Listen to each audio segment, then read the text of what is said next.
It is a time of chaos, who owns what, and just a night to stall everything. On March 28, 1942, a daring and audacious mission unfolded along the coast of occupied France. This mission would later become one of the most successful raids in World War II, and it was known for destroying a German sub-base. But how did this attempt become a surprise? During World War II, German naval dominance, exemplified by the formidable battleship Tirpitz, posed a significant threat to Allied operations. Commissioned in 1941, the Tirpitz, a sister ship to the Bismarck, was one of the largest battleships in the world and a symbol of German naval power. Its mere presence in Norwegian fjords and later in French ports prompted Allied concerns about potential raids, blockades, and disruption of vital supply lines. The Tirpitz's strategic positioning and potent firepower constantly threatened Allied convoys and naval operations in the Atlantic. Recognizing the need to neutralize this threat, the Allies undertook daring missions such as Operation Chariot in 1942. In the planning and preparation for Operation Chariot, Saint-Nazaire was strategically chosen due to the critical importance of its dry dock facilities. The port housed one of the largest and most advanced dry docks in German-occupied Europe, capable of accommodating large warships like the Tirpitz. The selection of Saint-Nazaire was based on the understanding that disabling these facilities would severely hamper German naval capabilities. The dry docks allowed for essential repairs and maintenance, and their destruction would impede the operational readiness of the powerful German fleet, particularly the Tirpitz. This calculated choice underscored the strategic significance of targeting Saint-Nazaire, aiming not only to disrupt the immediate threat posed by the Tirpitz, but also to weaken Germany's overall naval strength in the Atlantic. Command and leadership were pivotal aspects of Operation Chariot, with Admiral Lord Louis Mountbatten overseeing the operation's planning and execution. As the Chief of Combined Operations, Mountbatten coordinated the various military branches involved in the raid.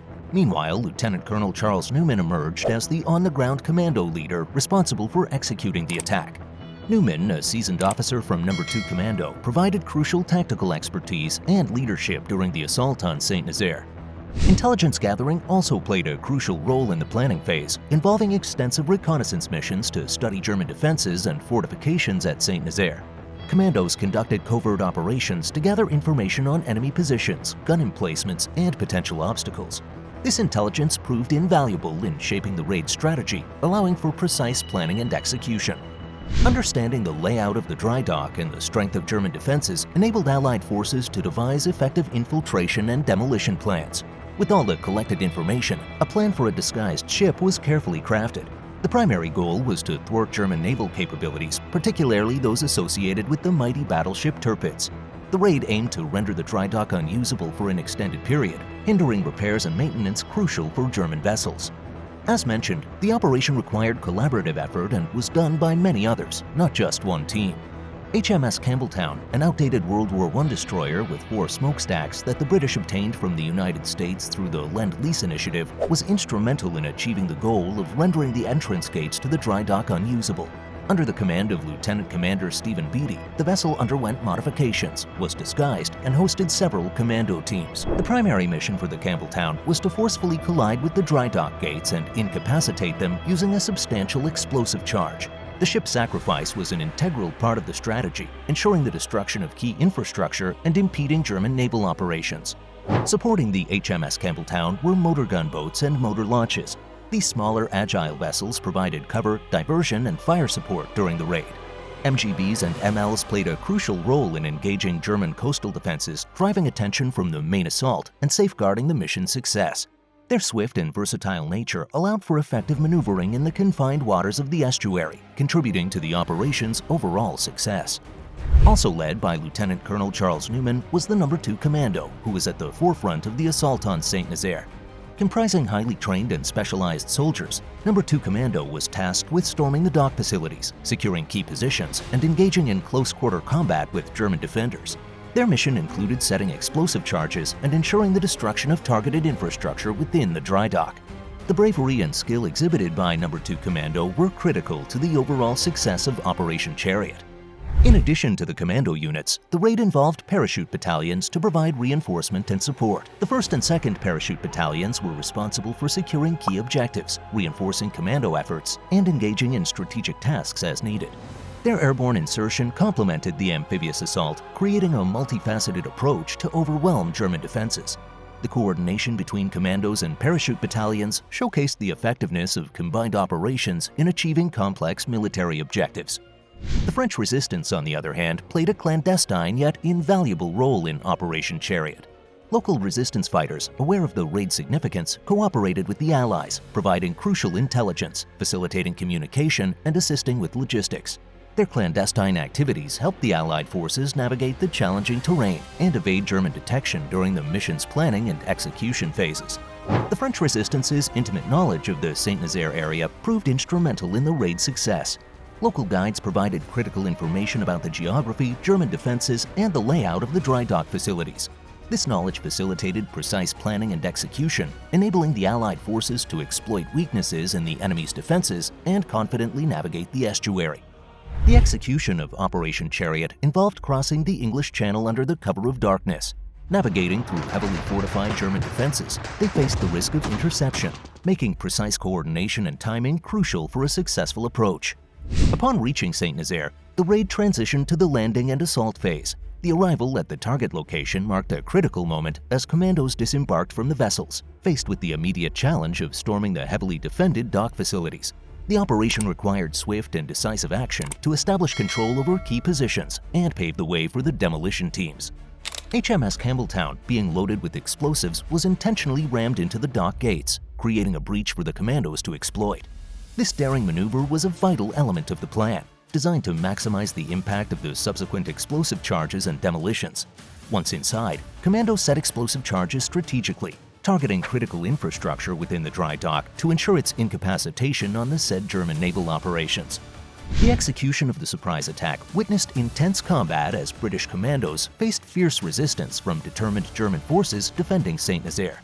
Upon landing, the commandos encountered a well-prepared and heavily fortified enemy, leading to a vicious and protracted battle.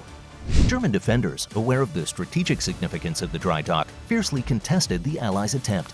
The narrow streets, buildings, and gun emplacements became battlegrounds as both sides engaged in relentless exchanges of gunfire. The Germans, anticipating the threat posed by the raid, had established a formidable defensive perimeter, utilizing machine guns, artillery, and well-fortified positions.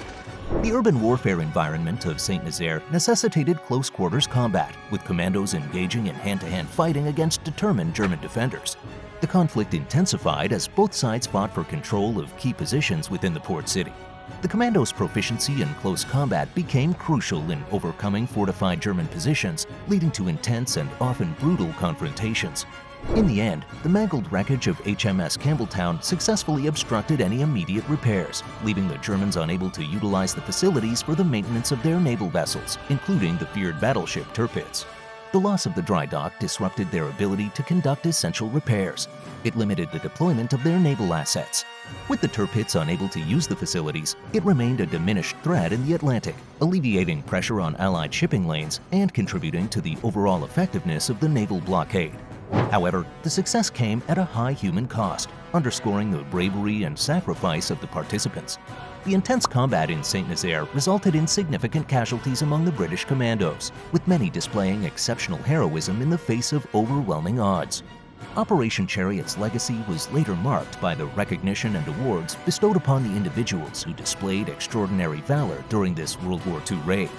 The highest honor, the Victoria Cross, was awarded to several participants for their exceptional courage and leadership. Lieutenant Colonel Charles Newman, the commando leader, was posthumously awarded the Victoria Cross for his outstanding leadership during the raid.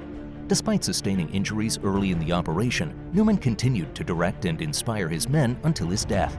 His unwavering commitment and courage in the face of adversity contributed significantly to the success of Operation Chariot. Another Victoria Cross recipient, Lieutenant Stephen Beatty, played a heroic role in the raid. Under intense enemy fire, Beatty single-handedly silenced a German machine gun post, allowing his comrades to advance. His fearless actions demonstrated extraordinary bravery and selflessness, earning him the prestigious award. Lastly, Marine Robert Casson, posthumously awarded the Victoria Cross, displayed exceptional heroism during the raid. Despite sustaining severe injuries, Casson continued to engage the enemy, covering his comrades' withdrawal and allowing them to regroup. His sacrifice and determination in the face of overwhelming odds exemplified the spirit of Operation Chariot. Numerous individuals who demonstrated exceptional bravery during the raid received commendations for valor, in addition to the Victoria Cross. These commendations highlighted the collective heroism and dedication of the participants, ranging from naval personnel on HMS Campbelltown to commandos engaging in intense urban combat in Saint-Nazaire. The legacy of their bravery continues to be honored, serving as a testament to the courage and sacrifice displayed in one of the most audacious and successful raids of World War II. Operation Chariot remains a pivotal chapter in military history, celebrated for its strategic impact and the exceptional courage of those who participated.